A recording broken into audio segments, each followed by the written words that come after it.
simple. Alors, soit une barque 2, voilà, qui va traverser une rivière 0 de M0 vers M1. Alors, l'eau 1 traverse la rivière 0 dans le sens indiqué par la flèche CV.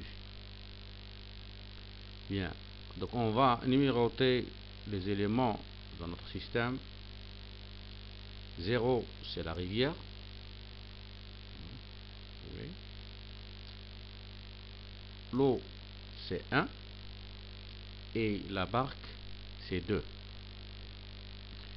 Alors on remarque, lorsque l'eau est stable, pas de mouvement, et si vous avez un moteur là de propulsion, alors on va voir que la barque va traverser la rivière dans le sens M0, M1, décrivant ainsi une trajectoire rectiligne. Mais lorsque l'eau est en mouvement, on remarque que la trajectoire de la barque n'est plus M0, M1, mais il va peut-être arriver en ce point qu'on va noter M2. C'est-à-dire la trajectoire sera plus ou moins de cette forme. Bien. Alors cette trajectoire courbée, elle est due à deux mouvements. Mouvement de 2 par rapport à 0, par rapport à 1, par rapport à l'eau, c'est dans ce sens. Mouvement de la barque par rapport à l'eau, c'est 2 par rapport à 1. Et le mouvement de 1 par rapport à 0, qui est l'eau par rapport à l'eau. Alors, c'est-à-dire, si je prends un point P ici, et je vais chercher ces vitesses, alors on va voir que il y a une vitesse là,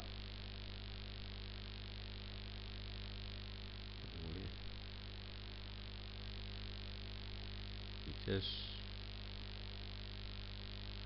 alors cette vitesse là,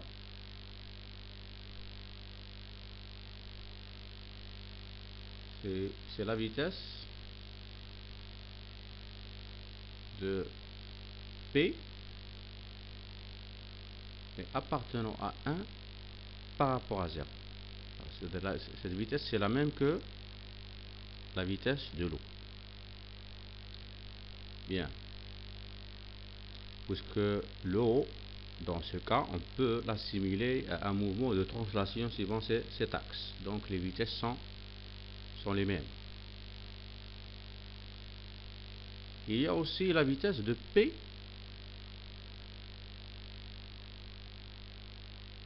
mais appartenant à 2 par rapport à 1. Voilà, c'est cette vitesse-là. Alors ça c'est V de P appartenant à 2 par rapport à 1. Pourquoi? Parce que le mouvement de 2 par rapport à l'eau, c'est aussi un mouvement de translation suivant cet axe. Suivant l'axe, si vous voulez, Y. Et l'eau est suivant l'axe X. Bien. Alors, le mouvement de 2 par rapport à 0, c'est-à-dire pour un observateur lié à 0, alors on va voir que ce mouvement est la combinaison des deux mouvements qu'on a déjà tracés. Bien. Et ça, c'est la vitesse de P appartenant à 2 par rapport à 0. Alors, ce mouvement global, qu'on va l'appeler par la suite mouvement absolu, est la combinaison de 1 par rapport à 0 plus 2 par rapport à 0. Alors, ce qu'on va montrer dans ce cours, c'est que cette vitesse-là est la somme des deux vitesses. Bien. Alors, pour montrer ça, on va paramétrer un point P. Là. Qui est en mouvement par rapport à un référentiel R1 d'origine O1, lui-même au mouvement par rapport à R0 d'origine O0. C'est-à-dire que ce point matériel P, il est en mouvement par rapport à ces référentiels.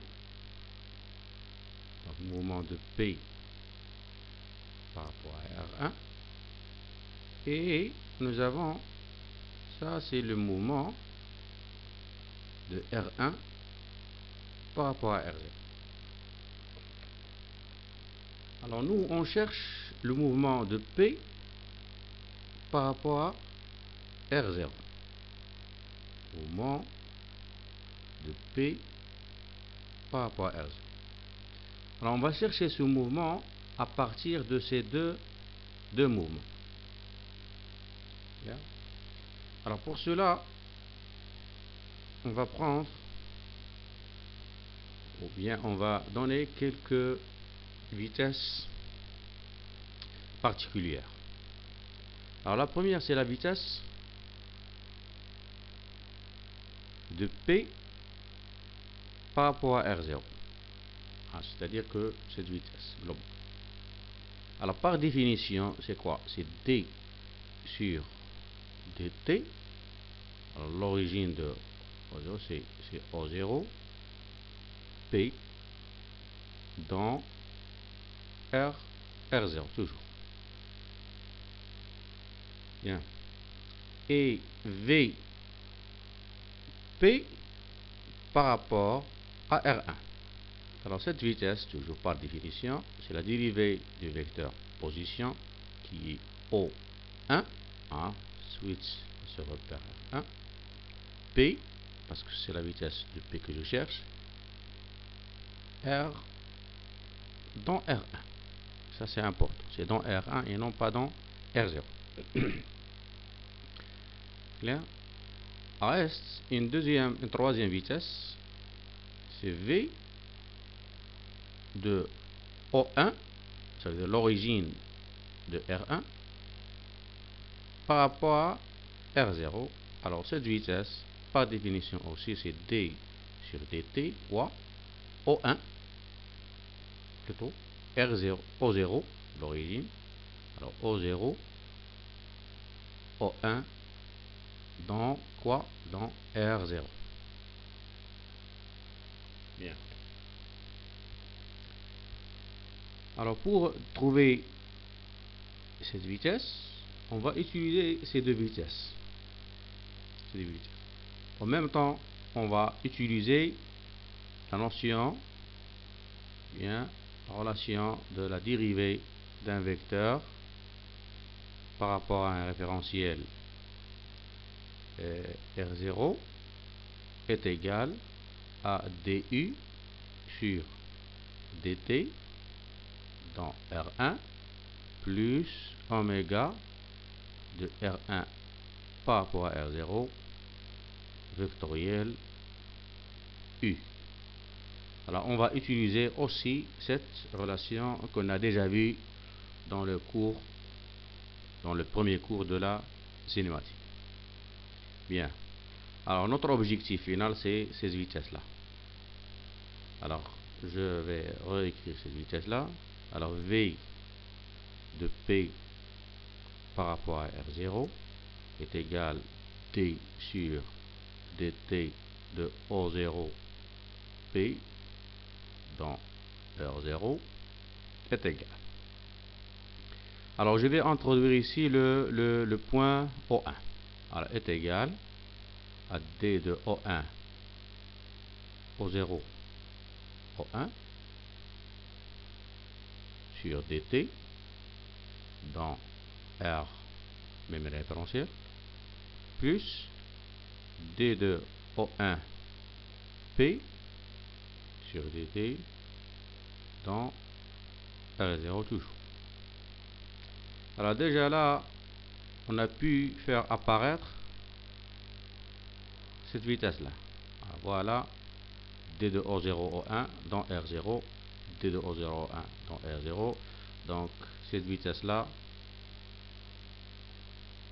voilà, c'est quoi? C'est V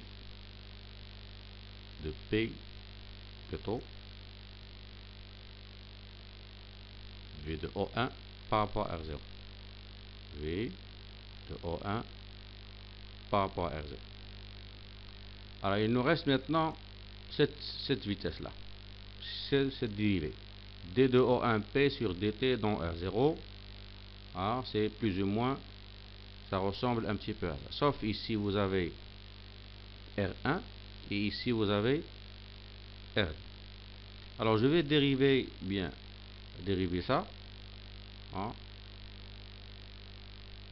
pour faire apparaître le R1. Donc on va intervenir ici le R1, le repère R1, en appliquant cette relation. Alors est égal D sur dt de O1 P dans R1. On va faire intervenir R1 pour faire apparaître cette vitesse là, plus oméga de R1 par rapport à R0 vectoriel O1 P. Clair? Et voilà la vitesse de P par rapport à R1. Clair? Bien. Alors finalement, cette vitesse-là, V de P par rapport à R0 est égal à cette vitesse-là, V de O1 par rapport à R0 plus cette vitesse V de P par rapport à R1 plus ce produit vectoriel oméga de R1 par rapport à R0 vectoriel O1 O1P. Bien. Alors on va encore condenser cette expression. Là. Maintenant, si on fixe P dans R1, c'est-à-dire quoi? C'est-à-dire P maintenant, il appartient à R1. Alors cette fixation, normalement, ce n'est pas une fixation réelle, mais c'est une fixation par la pensée, si vous voulez. Hein, fixation par la pensée.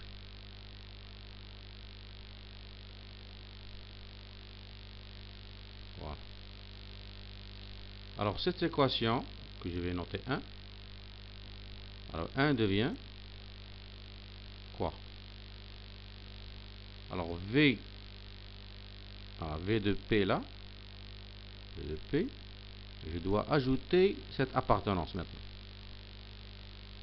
R1 par rapport à R0 est égal à V de O1 par rapport à R0 plus, alors V de P par rapport à 1. Puisque P appartient à R1, alors cette vitesse-là, maintenant, elle est nulle. Reste le produit vectoriel. Alors plus oméga de R1 par rapport à R0 vectoriel O1 P. Alors le résultat qu'on a trouvé, si on essaie de l'analyser un petit peu, alors regardez O1. O1, c'est quoi? C'est l'origine de R1. C'est-à-dire, il est toujours fixe dans R1. C'est-à-dire O1, il appartient à R1, puisque c'est son origine. Donc, pas de problème si j'ajoute ici appartenant à R1, parce qu'il appartient vraiment à R1. Et qu'est-ce qu'on a trouvé? Ça n'est autre que la relation du champ des vecteurs vitesse dans le solide R1, le repère lié R1, entre les deux points P et O1. Clair? Donc ça c'est quoi? Champ des vecteurs vitesse.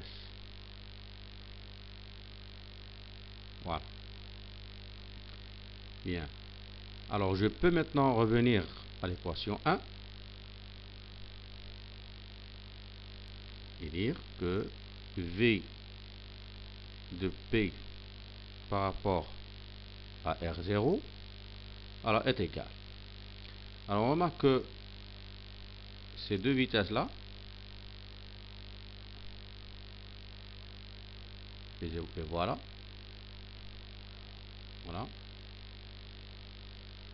qui sont Vp appartenant à 1 par rapport à 0, reste Vp par rapport à 1. Donc c'est Vp par rapport à R1, voilà, plus ces deux vitesses là, qui sont V de P appartenant à R1 par rapport à R0. C'est ça la relation de composition qu'on cherche. Alors, on a dit au départ qu'on va calculer la vitesse de P par rapport à R0 à travers la vitesse de P par rapport à R1 et du mouvement de R1 par rapport à R0. Bien. Alors, le mouvement de P par rapport à R0 est appelé mouvement absolu. Par suite, cette vitesse-là, c'est une vitesse absolue qui est égale. Le mouvement de P par rapport à 1, c'est relatif. Par suite, cette vitesse-là, c'est la vitesse relative. Voilà. Plus cette vitesse-là qui est, on va l'appeler par la suite, la vitesse d'entraînement.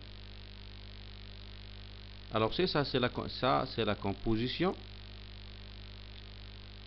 Composition de mouvement, forme utilisée en mécanique du point matériel.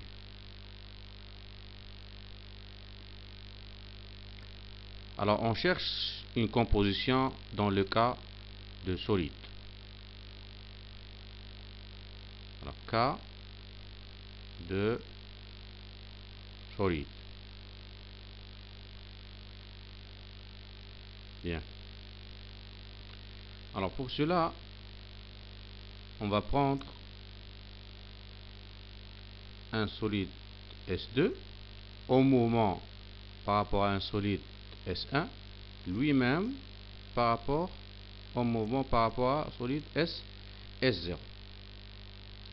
Donc on va lui associer R0, ça c'est R1 et ça c'est R2. On va associer à chaque solide un référentiel R. Bon, l'observateur, il est là et on cherche ce mouvement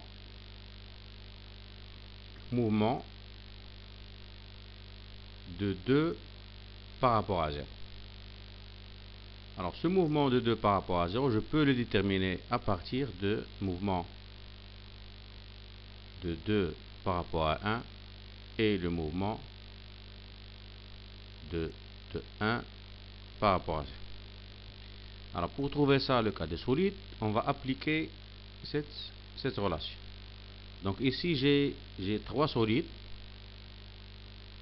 Solide 1, 2, 1 et 0. Et la relation qu'on a ici, elle est entre 0 et 1. Je peux l'appliquer aussi entre 0 et 2. Entre 2 et 1. Clair? Alors je vais l'appliquer maintenant pour 1, 1, 0. Ça donne quoi? V de P par rapport à R1, si vous voulez, ou bien par rapport à R0, est égal à V de P par rapport à R1 plus V de P appartenant à R1 par rapport à R0. Clair? Je vais appliquer maintenant cette relation entre 2 et 1. Ça donne V P par rapport à 2, R2,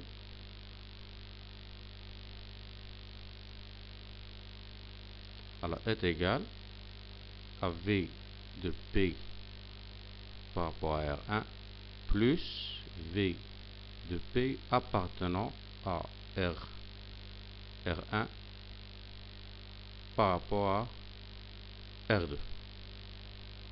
Alors maintenant, c'est la relation entre 2 et 0. Alors ça donne V P par rapport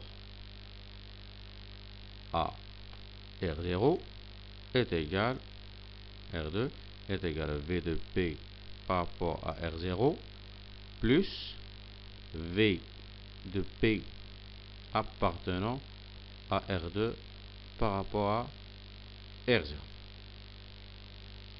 Alors je vais noter ça, c'est l'équation 1, ça c'est 2 et ça c'est 3. Bien. Alors si je fais maintenant 3 moins 2, ça donne quoi?